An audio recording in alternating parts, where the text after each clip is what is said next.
নিশ্চয়ই এই সংসদে আমার আগে বিরোধী দলের নেতা বক্তব্য রেখেছেন, ওনার পরে আমি বক্তব্য রাখছি। উনি যেই কথাগুলো বলেছেন তার পরিপ্রেক্ষিতে আমি যেই কথাগুলো বলছি, নিশ্চয়ই সবাই বুঝতে পারছেন আমাদের লক্ষ্য এক, আমাদের উদ্দেশ্য এক।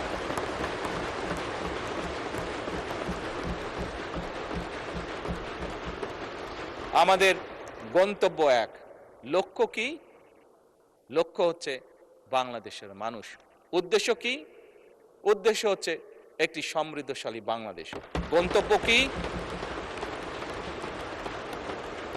গন্তব্য কি? একটি স্বনির্ভর, নিরাপদ, আত্মনির্ভরশীল বাংলাদেশ।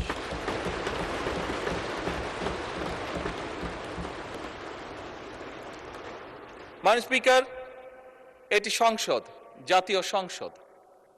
মাননীয় বিরোধী দলের নেতা বলেছেন আমরা এগ্রি করছি ডিসএগ্রিমেন্টের জন্য।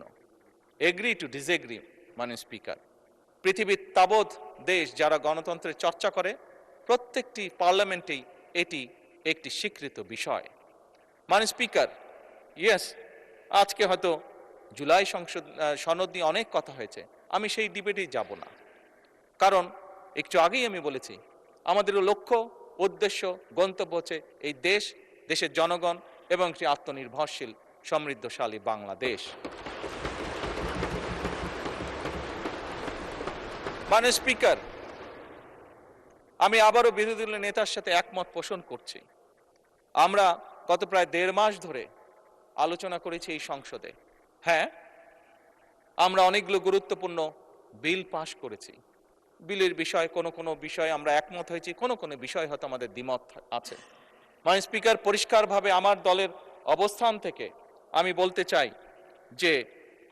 যে সকল বিষয়ে আমাদের দ্বিমত রয়েছে আমরা বিরোধী দলের সদস্যদের সাথে বসবো, আলোচনা করব, দেশের স্বার্থে আমরা সমাধান বের করব।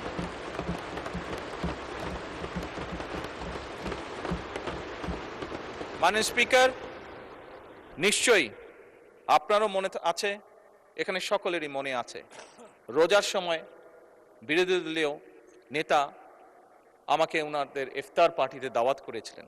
আমরা সেখানে গিয়েছিলাম, আমি গিয়েছিলাম, আমার সাথে আজকের হোম মিনিস্টারের সাথে ছিলেন।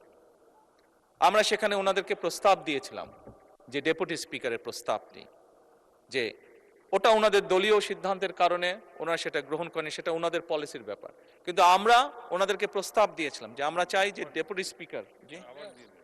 ডেপুটি স্পিকার আমরা ওনাদের কাছ থেকে চেয়েছিলাম। মাননীয় স্পিকার, আজকে আবারও পরিষ্কারভাবে আমি বলতে চাই এই প্রস্তাবটি মাননীয় বিরোধী দলের নেতা এবং মাননীয় বিরোধী দলীয় সদস্যবৃন্দ, আমাদের এই প্রস্তাবটি এখনো ওপেন আছে। আমরা এখনো এই প্রস্তাবটি ওপেন রেখেছি। এই প্রস্তাবটি দেওয়ার মাধ্যমে আবারও আমরা আমাদের পরিষ্কার ইন্টেনশন বোঝানোর চেষ্টা করেছি। যেভাবে ঠিক বিরোধী দলের নেতা সেদিন বলেছিলেন যে আসুন আমরা 2 দল মিলে যদি একসাথে একটি কমিটি গঠন করি, যেখানে জ্বালানির বিষয়ে যদি কোনো সমস্যা থেকে থাকে আমরা আলোচনা করে একটি সিদ্ধান্ত নিতে পারবো। ওনারা যেরকম ওনাদের ইন্টেনশন দেখিয়েছেন, আমরাও সেই সময় আমাদের ইন্টেনশন পরিষ্কারভাবে তুলে ধরেছি। একইভাবে মাননীয় স্পিকার, এই সংসদ অধিবেশন শুরুর আগে আমি ওনার বাসায় গিয়েছিলাম। ওনার বাসায় গিয়ে দেশ পরিচালনা করার জন্য ওনাদের সহযোগিতা আমি চেয়ে এসেছিলাম। একইভাবে আমি নাহিদ ইসলামেরও বাসায় গিয়েছিলাম, এনসিপির কাছে আমি বলেছিলাম দেশ পরিচালনায় আপনাদেরও সহযোগিতা প্রয়োজন। মাননীয় স্পিকার,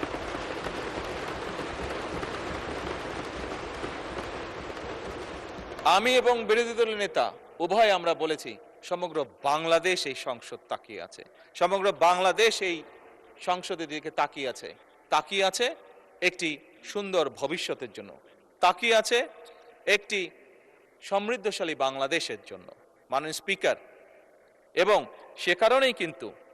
সে কারণেই আমরা মনে করি এটি হয়তো বোঝার ভুল হতে পারে বা দেখার ভুল হতে পারে, হতেই পারে, মানুষ মাত্র ভুল হতেই পারে, কিন্তু আমাদের পক্ষ থেকে, সরকারের পক্ষ থেকে মাননীয় স্পিকার আমি বলেছি, আমি বলবো এবং বলছি, ইনশাআল্লাহ ভবিষ্যতেও বলবো, এখনো বর্তমানেও বলছি, আমরা চাই আমরা একসাথে কাজ করব। কাজ করতে গেলে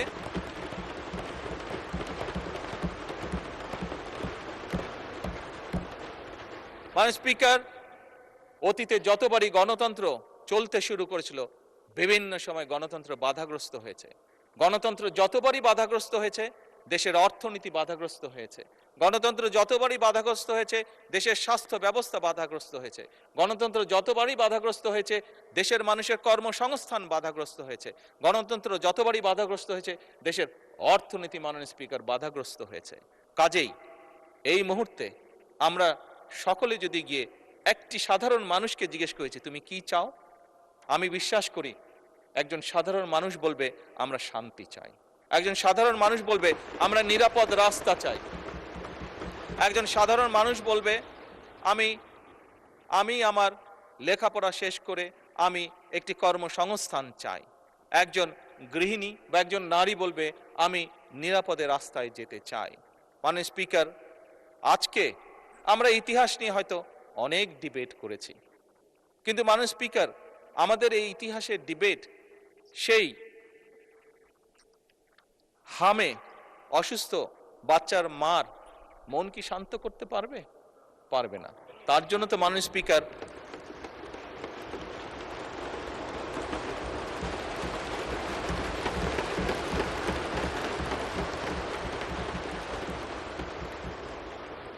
অথবা মাননীয় স্পিকার যে ছেলেটি ইউনিভার্সিটি পাশ করে চাকরি সংস্থানের জন্য মাসের পর মাস ঘুরে বেড়াচ্ছে, তাকে কি আমরা আমাদের এই যে ঐতিহাসিক ডিবেট কে আমরা কি করেছি অতীতে সেই ডিবেট দিয়ে তাকে কি আমরা কিছু বুঝ দিতে পারবো? মাননীয় স্পিকার, পারবো না।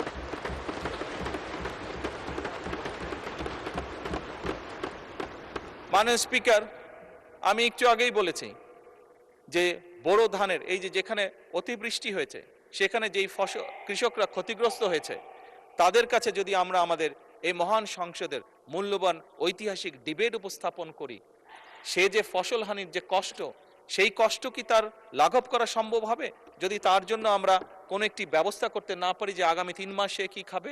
হবে না মাননীয় স্পিকার।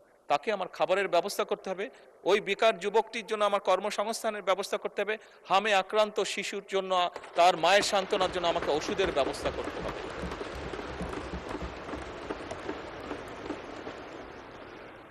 মাননীয় স্পিকার, আমার কাছে একজন রাজনীতিবিদ হিসাবে মনে হয় খুব সম্ভবত বাংলাদেশের মানুষ যত না রাজনৈতিক ডিবেট চায়, যত না রাজনৈতিক বিভিন্ন বক্তব্য চায়, তার থেকে তারা তাদের সমস্যার সমাধান চায়। মাননীয় স্পিকার,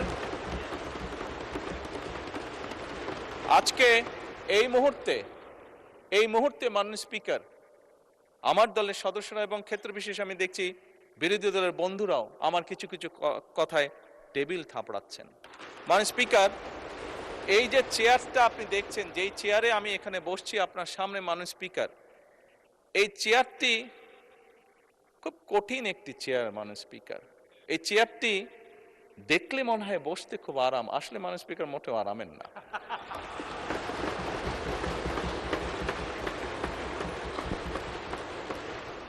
এই চেয়ারটিতে বসলে মাননীয় স্পিকার প্রতি মুহূর্তে মনে হয় যে আগুনে তপ্ত হিট আসছে। মাননীয় স্পিকার, হাসার কিছু নেই, আমি যা ফিল করি আমি আপনাদেরকে তাই বলছি।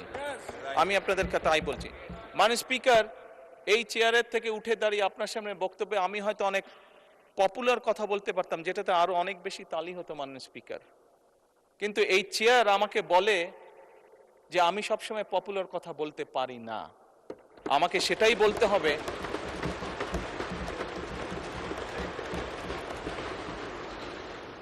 মাননীয় স্পিকার। একজন রাজনীতিবিদ হিসাবে আমারও তো ইচ্ছা করে পপুলার কথা বলতে, যাতে জোরে জোরে তালি পায়, কিন্তু এই চেয়ার প্রতি মুহূর্তে আমাকে স্মরণ করে দেয়, no, you have to take the right decision, not the popular decision.